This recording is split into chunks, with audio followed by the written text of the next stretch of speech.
तो नमस्कार साथियों, कैसे हैं आप सभी लोग। उम्मीद करता हूँ आप सभी बढ़िया होंगे और हमारे लेसन्स पढ़ रहे होंगे। तो आज की वीडियो में बात करने वाले हैं समकालीन भारत, 9th क्लास की जो बुक है समकालीन भारत। तो आज की वीडियो में बात करेंगे अफवाह तंत्र, जो हमारा अफवाह जो इस पे चैप्टर है, तो इस पर रिलेटेड हम बात करने वाले हैं। जो हमारा तीसरा जो टॉपिक अपना लेसन है इसका, तो अफवाह तंत्र। तो इसके बारे में सारे भारत की जो अफवाह तंत्र है, भारत में कैसा अफवाह तंत्र है, तो अफवाह तंत्र है कैसा, क्यों इसे अफवाह कहा जाता है, मैप में नदियाँ कहाँ कहाँ पर हैं, ये चीज़ जानेंगे। और नदियों के संगम, इसको क्या बोलते हैं इस भाषा में, इसे जानेंगे। प्रायद्वीपीय नदियाँ क्या हैं और हमारी हिमालयी नदियाँ क्या हैं, ये सारे एक टॉपिक हम कंप्लीट करेंगे, टॉपिक बाय टॉपिक। जो चलो आपको दिखा देता हूँ मैं यहाँ पे कौन कौन से टॉपिक हम इस वीडियो के अंदर कवर करेंगे। तो सबसे पहले हम स्टार्ट करेंगे यहाँ से। तो अफवाह जो हमारा 9th क्लास का चैप्टर रहने वाला है इसे, तो यहाँ पर देख सकते हैं अफवाह ड्राइनेज, तो ये रहने वाला है हमारा। तो सबसे पहले हम इसका अर्थ जानेंगे कि अफवाह है क्या। अब मैं अफवाह की बात नहीं कर रहा हूँ, अच्छे से ध्यान से शब्द को देखिए, अफवाह, ठीक है। उसके बाद दूसरा हमारा टॉपिक इसमें कवर करेंगे हम नदी, रिवर, इसका अर्थ क्या है, ठीक। और तीसरा यहाँ पर टॉपिक करेंगे कवर अफवाह द्रोणी, ठीक है। अफवाह द्रोणी और अफवाह दोनों शब्दों में अलग अलग अंतर यहाँ पर आप समझिए, ठीक। तो उसके बाद वाला जो हम टॉपिक कवर करने वाले हैं वो है भारत में अफवाह तंत्र, ठीक। उसके बाद का टॉपिक कवर करेंगे हम भारत की मुख्य नदी तंत्र, जो भारत की मुख्य नदियां हैं, मेन रिवर सिस्टम जो है अपना, वो कवर करेंगे। 6 टॉपिक यहाँ पर हम कवर करेंगे, झील, लेक और उनका महत्व क्या है भारत में, ये चीज हम टॉपिक कवर करेंगे। और लास्ट में अर्थव्यवस्था में नदियों का योगदान और प्रदूषण, नदियों में प्रदूषण जो बढ़ रहा है अभी, वो चीज कवर करेंगे। और अर्थव्यवस्था में क्या योगदान नदियों का है भारत में, ये चीज हम पढ़ने वाले हैं, ठीक। तो सबसे पहले हम जानेंगे अफवाह। तो अफवाह है क्या, ठीक। तो अफवाह, इसका अर्थ जानते हैं सबसे पहले शब्द का। तो अफवाह शब्द का अर्थ है जल का प्रवाह, यानी जल कैसे बहता है, तो उसके जल का जो प्रवाह है तो वो ही अफवाह है, ठीक। भूगोल में इसका इस्तेमाल एक निश्चित जल मार्ग यानी नदी के माध्यम से होने वाले जल प्रवाह के लिए ही किया जाता है, ठीक। जैसे मतलब छोटी छोटी जो नदियां आती हैं, नदी नहीं धाराएं बोल सकते, तो उससे एक नदी बनती है, ठीक। बाकी सारी नदियां इसमें मिक्स होकर के जो एक धाराएं, नदी नहीं, इसको धाराएं बोलेंगे, ठीक है। ये जो है हमारे धाराएं हैं, इसको हम नदी नहीं बोलेंगे, ठीक। नदी नहीं बोलना है इसको हम धाराएं बोलेंगे। केवल धाराओं से एक नदी बनती है बड़ी, और वो एक समुद्र में या लेक में जाकर के या फिर समुद्र में समाहित हो जाती हैं। तो इस जो ये पूरा प्रोसेस होती है नदी की, इसे क्या बोलते हैं हम, अफवाह, ठीक है। इसे टोटली हम अफवाह बोलते हैं। आप सब सरल शब्दों में समझ गए होंगे। जब बारिश का पानी या ग्लेशियर का पानी नदियों और नालों के रास्तों बहता है, तो उस पूरे सिस्टम को अफवाह कहते हैं, ठीक है। नालियां हो गई हैं, नदियों का जो बहता है पानी, या फिर ग्लेशियर से पिघल करके जो पानी बनता है हमारा, वो जो बहता है उससे एक नदी का निर्माण होता है, तो उसे हम क्या कहने लग जाते हैं, अफवाह, ठीक। अफवाह, मैंने अभी तक अफवाह का तुम्हें बताया, अफवाह शब्द ध्यान में रखिए, ठीक। तो मैं एक चित्र के माध्यम से आपको दिखा देता हूँ, ध्यान से एक बार इस वाले चित्र को देखें। तो इसमें देखो छोटी छोटी लहरें, ठीक, सॉरी, छोटी छोटी जो धाराएं हैं, ग्लेशियर पिघल करके यहाँ पर बारिश का पानी बह करके आ रहा है, देखो। तो वो चीज क्या हो रहा है, एक इसमें समाहित हो रहा है, ठीक, न समुद्र में ये समाहित हो रहा है, ये हमारा अफवाह सिस्टम है, ठीक। जो समुद्र ये लेक बना रहा है देखो, और यहाँ पर बह रहा है पानी, जो ये चीजें जो हो रही है हमारे, ये पूरा पूरा हमारा अफवाह है, ठीक। अब अफवाह शब्द का अर्थ आपको समझ आ गया होगा। तो अगला टॉपिक है हमारा नदी, यानी रिवर। ये आपने सुना ही होगा, अक्सर आपने कहीं ना कहीं तो देखी होंगी नदियां या फिर रिवर, जो भी है, आप इंग्लिश में से रिवर बोल सकते हैं। तो ये शब्द आपने सुना ही होगा। तो नदी का अर्थ हम जानते हैं, ठीक है। तो नदी जल की एक प्राकृतिक धारा है। नदी जल की एक प्राकृतिक धारा है, यानी प्राकृतिक मतलब प्रकृति से प्राप्त होता है, जो चीज हमें पानी जहां से प्राप्त होता है नदियों में, वो चीज एक प्राकृतिक धारा, ठीक है, वो नदी जल हो गया। नदी जल एक प्राकृतिक धारा हो गई, ठीक है, जो इससे ऊंचे स्थानों जैसे पहाड़ों या ग्लेशियरों से निकलती है और ढलान की ओर बहती हुई किसी दूसरी नदी, झील या समुद्र में जाकर मिल जाती है। देखिए हमारा इधर वाटर साइकिल देख सकते हैं आप कैसे होता है। देखो जैसे ऊपर पढ़ा था हमने, जैसे पहाड़ों से निकलकर, देखो जैसे माउंटेन से निकलकर नदी की धारा आ रही है, ठीक है, पानी यहाँ से आया और उसके बाद क्या होता है, ढलान की ओर, जैसे नीचे को ढलान है, देखो आप यहाँ से देख पा रहे होंगे कि सीधे सीधे पर्वतों पर ढलान है एकदम। तो ये ढलान से होकर के पानी क्या होता है हमारा, बहता है, जो इसे ये क्या बनाता है, हमारी नदी। मैं इस वाले के फील्ड की बात नहीं कर रहा हूँ, इससे आगे की अभी तक की इस फील्ड की मैं बात नहीं कर रहा हूँ, मैं यहाँ तक की बात कर रहा हूँ जो नदी आ रही है हमारी। तो ये हमारा मेन रिवर्स जो है, ये हमारा वो सिस्टम है, ठीक है। नदी हम इसे बोलते हैं। ये समुद्र में जाकर के मिल जाता है बाद में, ये नदियां बनाती हैं, बड़ी बड़ी नदी। मैं इन छोटी छोटी चीजों की बात नहीं कर रहा हूँ, ये कोई नदी नहीं है, केवल धाराएं हैं, ठीक। जो धाराओं से नदी बना रही है, छोटी छोटी धाराओं से, इसे अपवाह बोलते हैं। और जो नदियों से, नदियों बड़ी नदियों से मिलकर के बड़ी नदी बनाता है, इसे हम नदी यहाँ पर रिवर ही बोलते हैं, ठीक है। ये हमारा रिवर सिस्टम होता है। बाकी आप इसके डायग्राम से समझ गए होंगे। तो नेक्स्ट टॉपिक पर बात करते हैं, अपवाह द्रोणी, ठीक।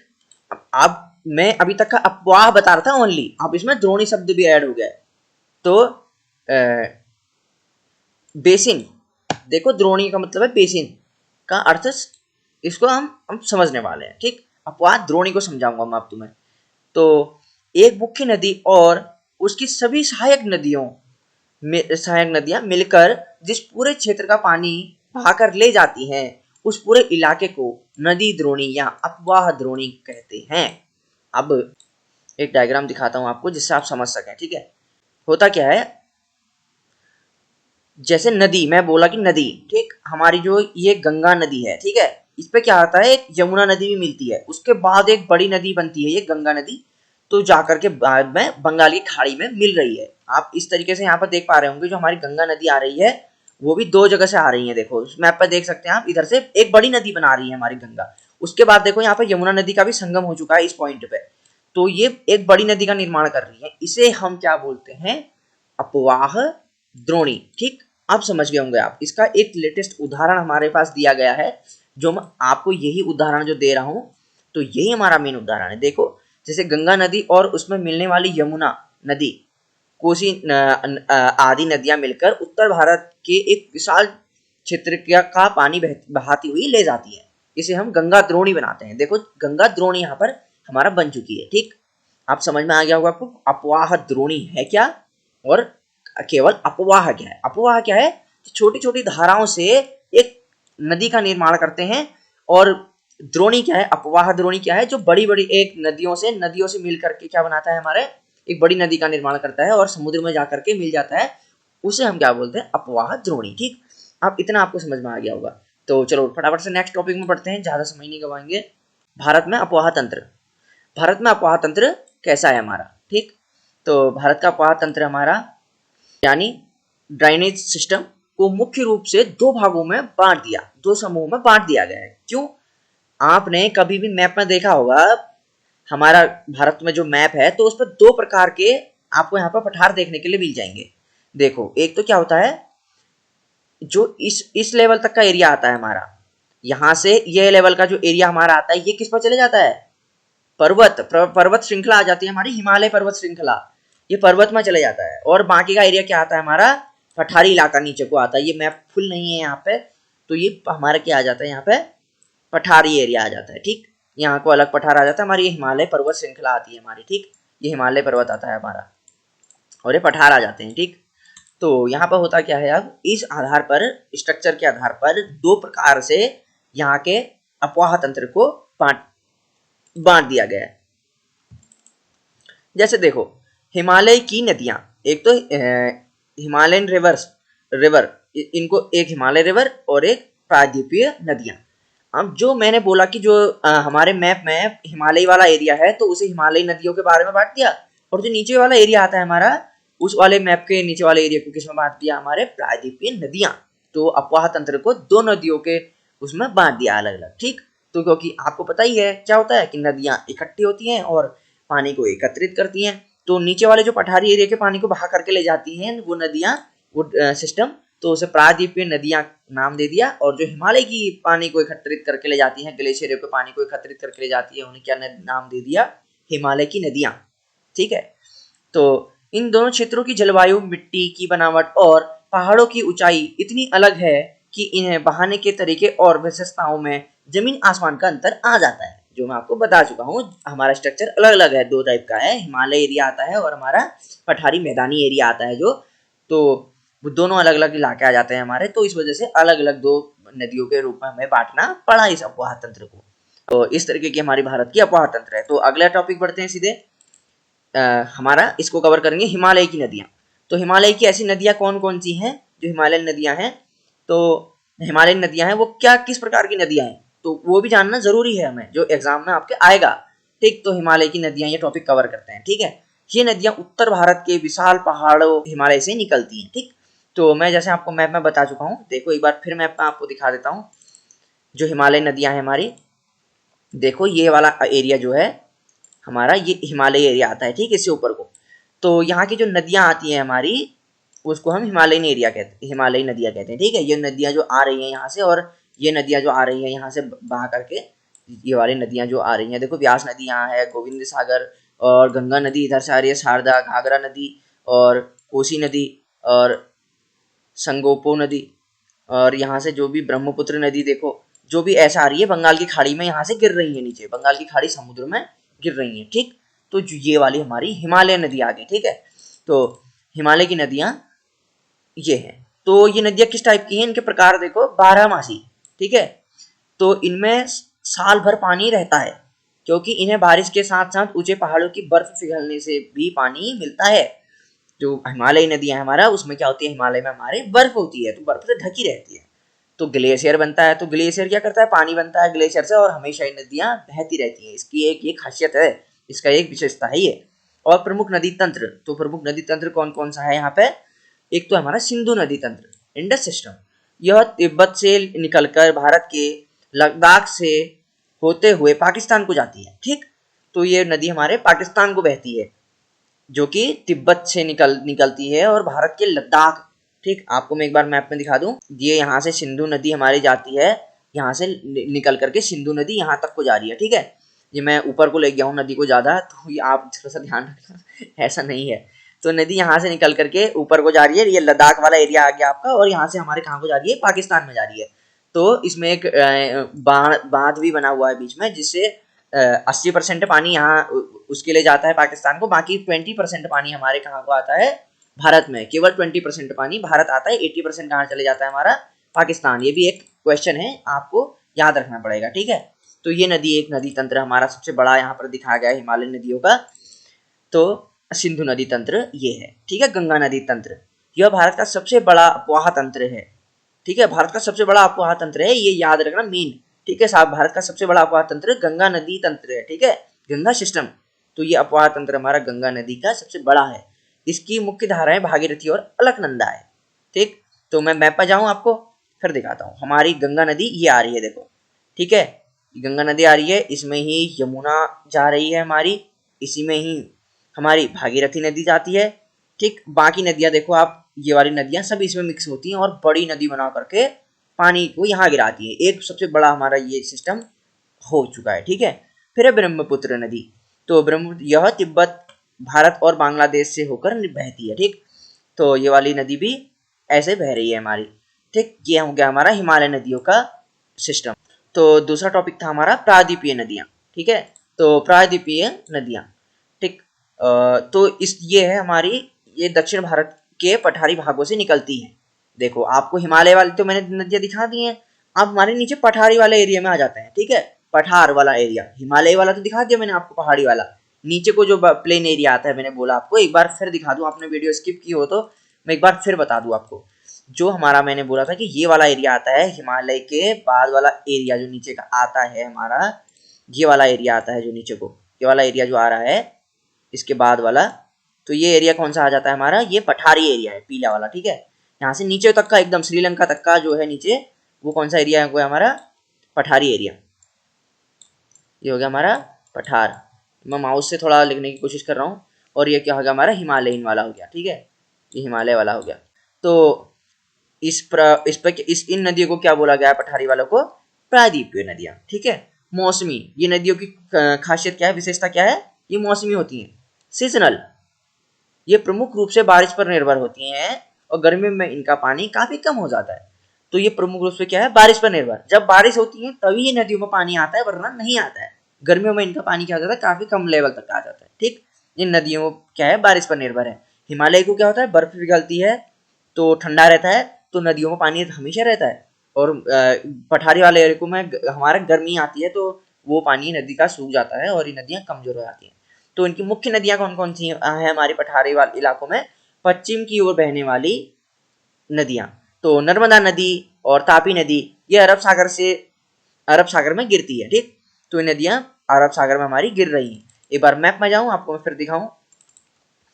तो देखो इधर नर्मदा नदी वगैरह आपको नजर आ रही होंगी। यहाँ है हमारी नर्मदा नदी और तापी नदी, जो कि यहाँ के और नदियों को समेटते हुए, देखो चंबल नदी, ये नदियाँ इसमें मिल रही हैं।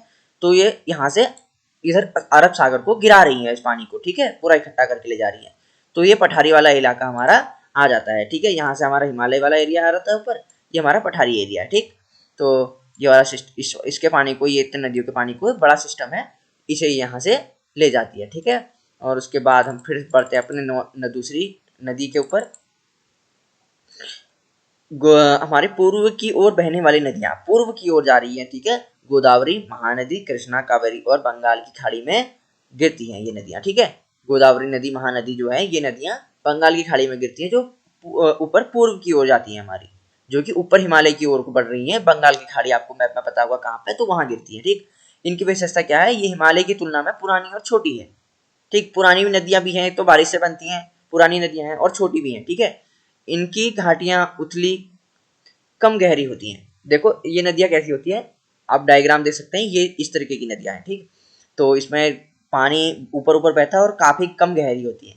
तो प्रायद्वीपीय और हिमालय नदियों में अंतर अब लिखने के लिए आएगा, आप मेरे ख्याल से तो अच्छे से एकदम यहाँ पर बता सकते हैं, ठीक है। बाकी मैप में देख लो आप, ये हमारा, एक बार फिर समझा दूं, ये हमारा हिमालयी एरिया वाली नदियां हो गई, ठीक है। और जो मैं पिंक कर रहा हूँ, या ना, ये येलो कलर कर रहा हूँ आपका, ये वाली हमारी कौन सी नदियां आ गई हैं? पठारी, ठीक।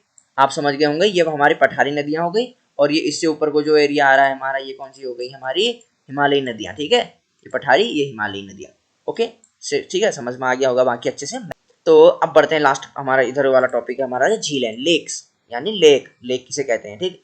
पृथ्वी की सतह के गड्ढे वाले भाग में जल जमा हो जाता है, जिसे झील या लेक कहते हैं।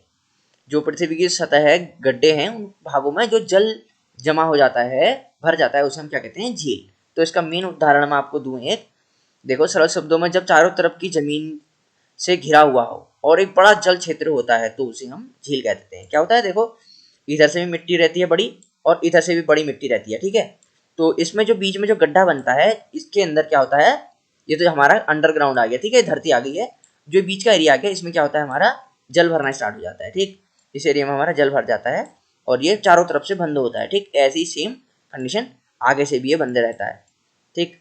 तो इसके अंदर जो जल भर जाता है उसे हम लेक कहते हैं। एकदम, या फिर गोल आकार हो सकता है इसका, या फिर ये कुछ लंबा सा ऐसा कुछ भी आकार में हो सकते हैं यार, कुछ भी आकार इनके हो सकते हैं, ठीक। उन्हें क्या हम कहते हैं? लेक।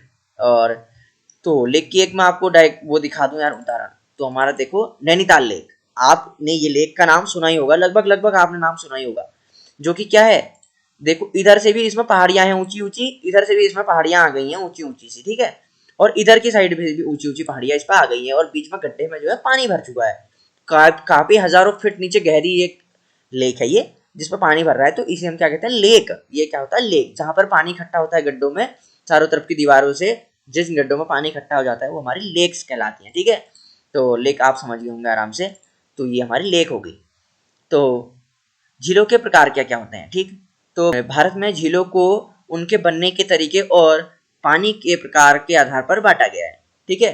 जैसा पानी रहता है, खारा पानी रहता है या फिर मीठा पानी रहता है, तो अलग अलग टाइप से उन्हें नाम दे दिया गया भारत में।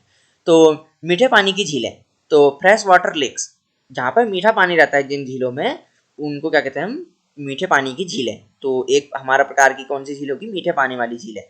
तो मुख्य रूप से हिमालय क्षेत्र में पाई जाती हैं। तो ये झीलें कहाँ पाई जाती हैं? हमारी मुख्य रूप से हिमालय क्षेत्र में पाई जाती हैं।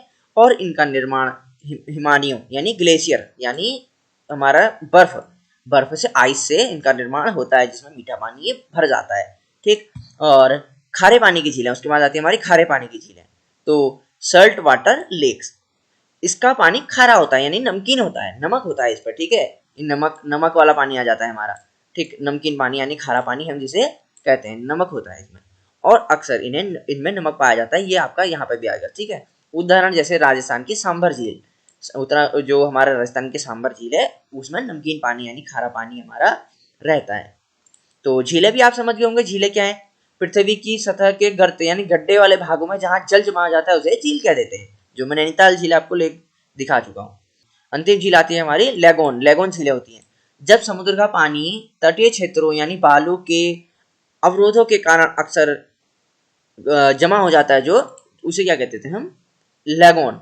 जैसे क्या होता है कि जो समुद्र होता है उसके बालू से बाहर आकर के एक पानी इकट्ठा हो जाता है, जो बड़ा समुद्र है यहाँ से पानी बाहर आया और कोई गड्ढा इधर था और वो भर चुका है इधर, तो रेता वेता से इकट्ठा होगी, इधर काफी ऊंची ऊंची रेता इकट्ठा होगी इधर भी, और एक झील का निर्माण कर दिया इसने, तो इसे क्या कहते हैं? लेगोन झील कहते हैं, सॉरी। तो उदाहरण के लिए उड़ीसा की जो चिल्का झील है वो हमारी इसकी एक उदाहरण है इसकी, ठीक है, लेगून की। तो 3 प्रकार की झीलें हमारी पाई जाती हैं। कौन कौन सी? एक तो हमारी पाई जाती है मीठे पानी वाली, एक पाई जाती है हमारी खारे पानी वाली, एक हमारी लेगून, जो कि किससे बनती हैं लेगून झीलें? बालू से। अर्थव्यवस्था और प्रदूषण, ठीक है।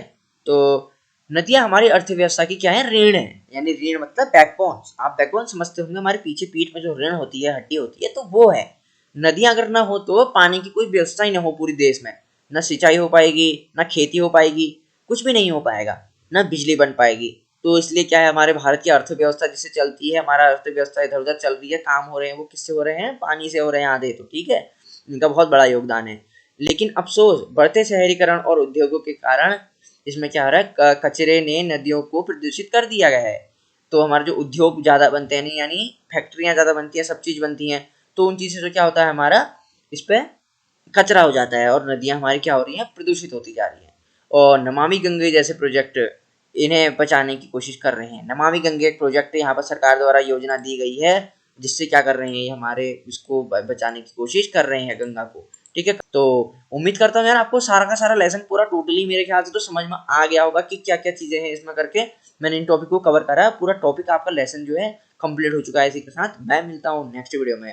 एग्जाम की तैयारी के लिए कोई भी टॉपिक बनाना है तो मुझे आप जरूर कमेंट कर दो, मैं उसे पहले वीडियो बना दूंगा और आप आराम से पढ़ लीजिए हमारे लेसन को, एंड सब्सक्राइब करके रख लीजिए यार चैनल को, क्योंकि ऐसे हमारे टॉपिक्स इसमें कवर करते रहेंगे और आप आगे की ओर, सफलता की ओर बढ़ते रहेगी। आशा करता हूँ आपसे मिलता हूँ नेक्स्ट वीडियो में।